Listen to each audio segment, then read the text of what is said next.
Drone Eco, ce sont des Marocains qui ont conçu le drone propre à eux, voilà, qui sont capables de nettoyer des toitures, des immeubles, sans avoir besoin des humains. Donc ensemble, nous allons visiter un peu leur stand.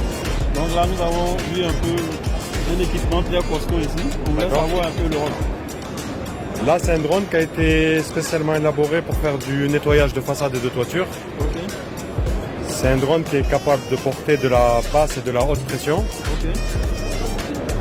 Je suis le fabricant. Vous-même? Ok, Avec des systèmes de pulvérisation aussi qui ont été développés par moi-même. ok. Parce que je suis ancien prototypiste. Donc, Ok. et avec ce drone-là, on peut aller faire du nettoyage dans des endroits où l'être humain ne peut pas faire.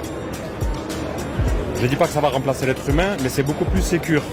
Ok. Donc niveau sécurité, il n'y a plus personne qui va monter pour nettoyer En hauteur. en hauteur. Un peu comme Burj Khalifa par exemple, on regarde. Voilà. Mais après, Les immeubles qui sont très hauts. voilà, le Burj Khalifa a un aménagement à part.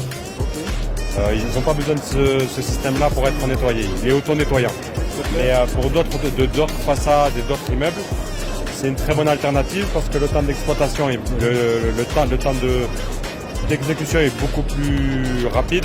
Ok. Et la différence entre l'homme et la machine, cette machine elle va être capable de faire 10 fois plus en superficie que l'être humain et surtout en toute sécurité. Donc voilà. Donc là, nous sommes au Maroc, ça fait 1 an et demi. Ok. Et on fait partie des seules sociétés marocaines qui proposent le nettoyage par drone ici, au Maroc. Et il marche très bien, la demande est là. La demande est là. Pour l'instant, on n'a pas pu avoir de chantier parce que il y a toute une législation à avoir au Maroc parce que le drone au Maroc est interdit. Ok. Donc il y a tout un côté administratif à faire, à suivre pour pouvoir après prétendre à vouloir aller faire du nettoyage avec le drone. Bon, moi j'ai une question très pertinente. Dites-moi. C'est de savoir le rapport du câble lié au drone par rapport à la pression de l'eau. Comment ce système-là est établi? Ah ben là, nous avons un tuyau. On a différents diamètres de tuyaux Ok. avec différentes pompes qu'on va utiliser selon la hauteur de vol où on va aller amener le drone pour faire le nettoyage. Le drone a assez de force pour pouvoir monter avec le câble et Il est la pas mal. pression de l'eau. Là, il y a 8 moteurs, 2 moteurs en push-pull avec une poussée à peu près de 5 à 8 kg par moteur. Donc là, vous avez des prestations qui ont été faites Ok.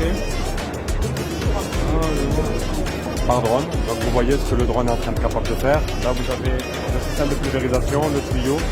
Et vous avez vu en directionnel, on peut vraiment pulvériser et optimiser la pulvérisation avec tous les systèmes de pulvérisation qu'il y a dessus. C'est très intéressant. C'est très innovant.